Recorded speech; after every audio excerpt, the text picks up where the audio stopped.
Imagine standing in the center of your town square, every neighbor's eye fixed on you. The church bells have rung, not for prayer or celebration, but to summon everyone to watch you squirm. You're strapped into a wooden pillory, arms locked, neck clamped, while villagers jeer, spit, and throw rotten vegetables. Your crime? Not murder, not theft, but gossip, or maybe wearing your hair too proudly, or simply angering the wrong man. In the medieval and early modern world, immorality wasn't just a private failing, it was treated as a public threat, and humiliation became one of the sharpest weapons of control. Welcome to Dark Era Echoes, where we uncover how power, fear, and punishment shaped history's darkest chapters. Today, we're exploring how public shaming, from the stocks to the pillory, from scarlet letters to ritual parades, was used to enforce obedience and crush anyone who stepped outside society's rigid moral codes. This isn't the story of blood and iron alone. It's the story of how towns turned into theaters of cruelty, how punishment was designed not just to correct the guilty, but to warn the rest of us, stay in line, or this could be you. We'll travel from the crowded streets of medieval London to the small Puritan villages of colonial America. We'll meet ordinary people whose sins were paraded before neighbors, and we'll uncover how humiliation, rather than execution, became a preferred tool of power. In the Middle Ages, justice wasn't hidden away in courtrooms. It was performed. Across Europe, punishments were designed to be seen. The town square became a living stage, and every punishment was a kind of drama. When someone was flogged, branded, or locked into the pillory, it wasn't just about pain. It was about making an example. The pillory and stocks were brutal in their simplicity. Offenders were fastened into wooden frames, unable to shield themselves as crowds gathered to hurl insults, and often more tangible projectiles. These punishments were deliberately timed for market day, when the maximum number of people would see them. But not every victim was a murderer or a thief. Many were accused of moral offenses: women who quarreled too loudly, men who cheated at weights and measures, couples who dared to love outside the church's blessing. The punishment itself was often less physically damaging than the memory, the knowledge that your entire community had watched you be reduced to an object of ridicule. In a tightly knit medieval village, where reputation was everything, this kind of exposure could ruin a family for generations. A French chronicler in the 14th century described a man locked in the pillory for selling watered-down wine. People jeered, threw mud, and even urinated on him. By law, he only had to endure 2 hours. But the real punishment lasted far longer. No one would ever buy from him again. If public humiliation was a weapon, it was often aimed at women. In many towns, women accused of gossip or scolding, basically speaking too freely, faced a punishment known as the cucking stool. The offender was strapped to a chair, paraded through the streets, and sometimes dunked into a river or pond. The message was clear: a woman who talked too much would be silenced. England also used the infamous scold's bridle, an iron cage fitted over the head, sometimes with a spiked bit forced into the mouth. It didn't just restrain speech, it displayed the victim as a living warning.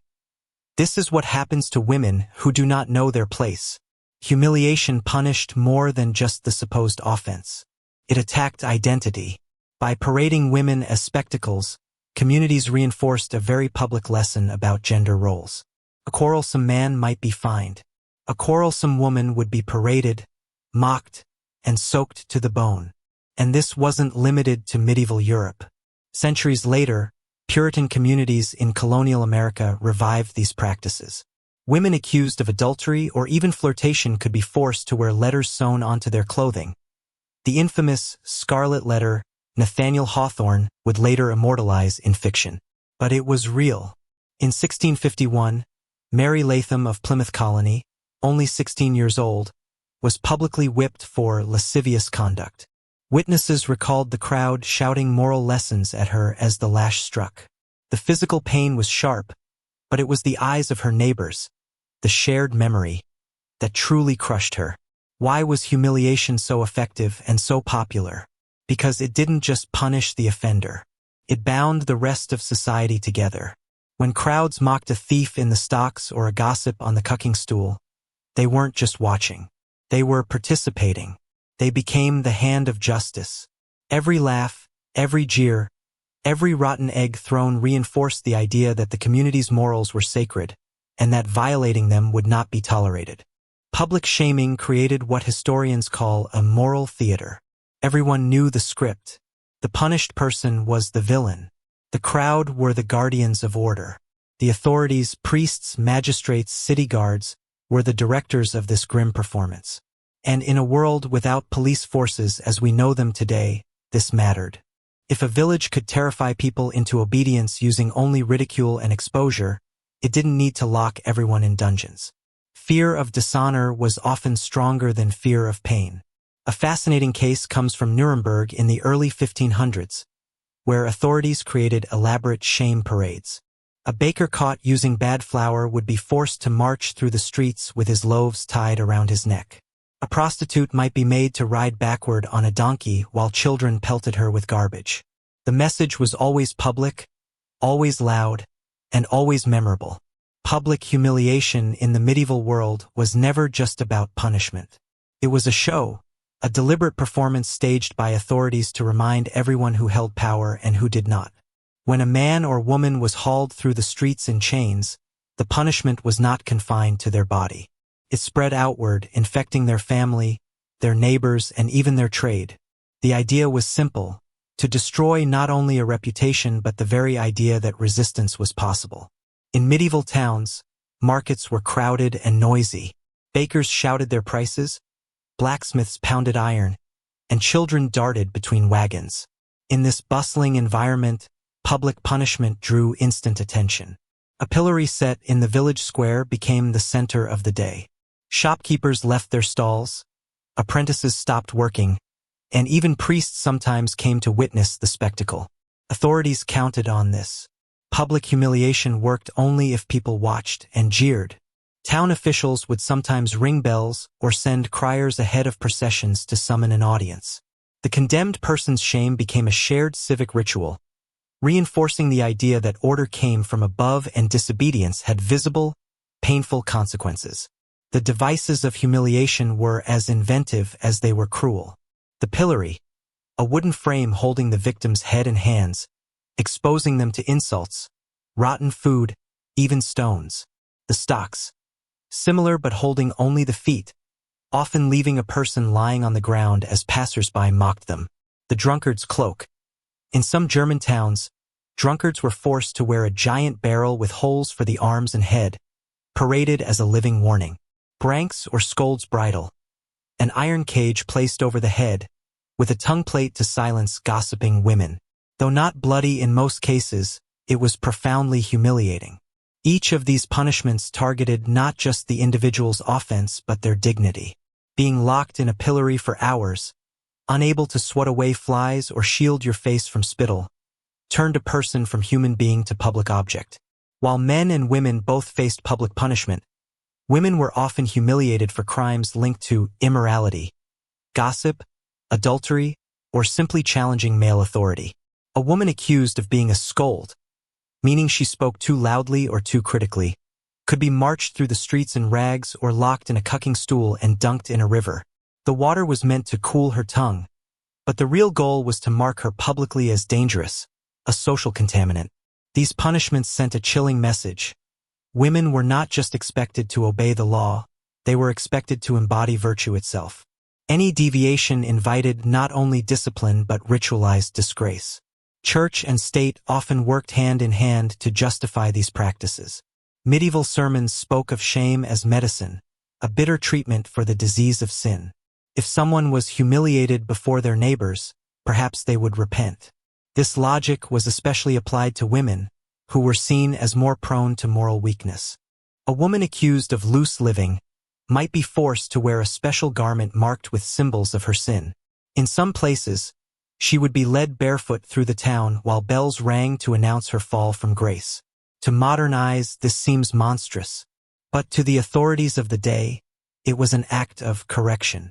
Imagine walking into a bustling medieval market in London or Paris and finding a man locked in the pillory. Around him, children laugh while vendors pelt him with stale bread. A town official reads his crime aloud, selling short-weight flour, cheating his neighbors.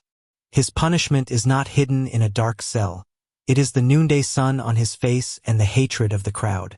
In the next village, it might be a woman in a scold's bridle, her face bruised where the iron scraped her cheeks.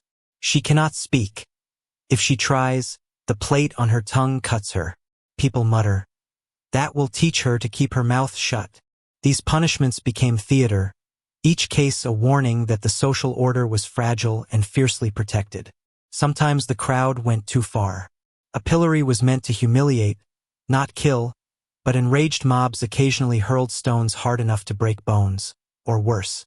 There are records of officials trying to calm angry townspeople who wanted more than shame. They wanted blood. This volatility shows how dangerous public punishment could be. While intended to control crime and sin, it often unleashed darker human instincts: cruelty, vengeance, and mob rule. These practices were not confined to England or France. In Italy, a woman accused of adultery might have her hair cut off and be paraded in her underclothes. In Germany, dishonest bakers were locked into wooden collars shaped like bread loaves, a visual lesson in honesty. Across Europe, humiliation became a universal language of power and fear. In some places, public punishment blurred into entertainment. Festivals occasionally featured mock trials or shaming parades, where actors pretended to be thieves or gossips and the crowd laughed. But real punishments were never far from this dark humor. A person in the stocks might become part of the fairground atmosphere, a living warning that life could change with one bad decision or one angry neighbor's accusation. This mixture of justice and jest made shame even more potent. People laughed at the punished, but they also learned to fear the day when they themselves might wear the iron collar or sit in the cucking stool. As the Middle Ages turned toward the Renaissance and beyond, the methods of public humiliation evolved, but the purpose stayed the same: to control behavior by making examples of immorality. The instruments grew more symbolic, the punishments more ritualized, yet the sting of shame remained just as sharp. By the 16th century, the pillory had become a familiar sight across Europe's market squares. A wooden framework with holes for the head and hands, it turned the human body into a living signpost of disgrace. Unlike execution, which ended swiftly, this punishment was meant to linger. Those confined in the pillory would stand for hours while townsfolk jeered, threw rotten food, or even stones, though officials often insisted it was merely symbolic. In truth, many left bruised, bleeding, and broken in spirit. The crimes punished here were often those labeled moral failings: adultery, blasphemy, petty theft, cheating on measures in trade. For women, the pillory sometimes came with added humiliations: shaved heads, crude placards spelling out alleged sins, or even ropes tied to their waists to mimic the reins of a beast. The message was unmistakable. Immorality was not a private affair. It was a public performance, with the entire community cast as both audience and judge. Public humiliation worked because it turned punishment into a spectacle. Townspeople weren't just passive onlookers. They participated in enforcing the rules by shouting insults or pelting offenders. This created a shared sense of moral order. Fear kept people in line. If you saw your neighbor in the stocks, you imagined yourself there, and you behaved. Some punishments were even designed as morality plays. In England, the carting of bawds, parading alleged prostitutes or brothel keepers through town, was deliberately theatrical. The condemned rode backward on donkeys, wearing mocking signs or paper crowns. In Germany and Scandinavia, scolding wives were sometimes forced to carry heavy shame stones through the streets, or wear iron collars labeled with their offense. Every passerby became part of the enforcement, adding insult to injury. Though secular authorities ran most punishments, the moral authority of the church loomed large. Preachers thundered against sin, framing these humiliations as necessary for cleansing the soul and protecting the community. A person who had endured public shame was expected to repent, and in some cases publicly confess. Humiliation became almost sacramental, a ritual of penance enforced by law. Yet not everyone accepted this quietly. Records from France and Italy show occasional riots when beloved community members were pilloried. Sometimes townsfolk threw flowers instead of stones, turning the punishment into a protest against unfair authority. Even then, the very visibility of the punishment made it dangerous to challenge. If you defended the shamed, you risked sharing their fate. Another distinctly gendered form of humiliation persisted well into the early modern period: the ducking stool. This contraption, essentially a wooden chair attached to a long beam, allowed officials to plunge offenders repeatedly into a pond or river. Though sometimes used for petty criminals of either sex, it became notorious as a punishment for women accused of gossip, slander, or witchcraft. The process was ritualized. The woman was strapped into the chair, paraded through town, and then dunked in water while onlookers cheered.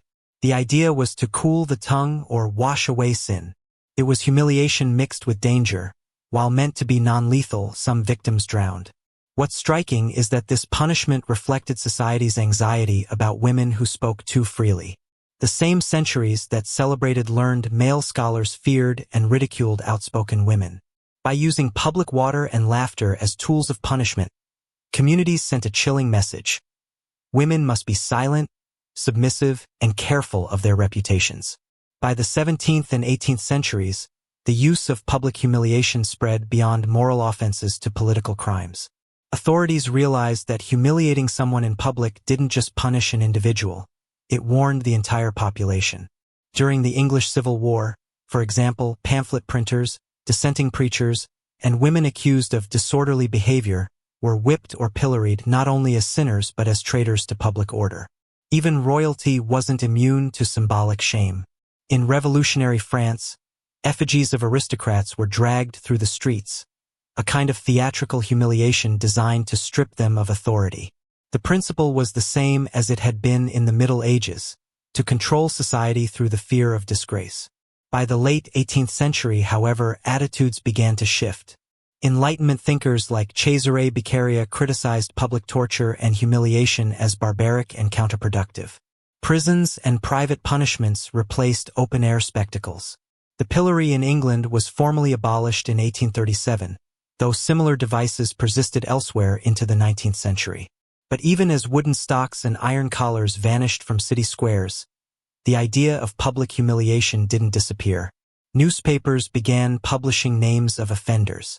Later, photographs of prisoners became common, and mugshots served much the same purpose, branding people with shame in the eyes of society. In a sense, the public square merely moved onto paper and later onto screens. Looking back, what's chilling is not just the cruelty of these punishments, but their popularity. Ordinary townsfolk often welcomed these spectacles. They believed they were protecting their community from disorder, sin, and scandal. The pillory, the cucking stool, the cart, the iron collar. All were tools to keep people, especially women and the poor, visibly in their proper place. Even today, the legacy lingers. We still talk about people being pilloried in the press. We still use public shame as a weapon, though now it's on social media rather than in the marketplace. The medieval crowd has simply traded its rotten fruit for viral hashtags.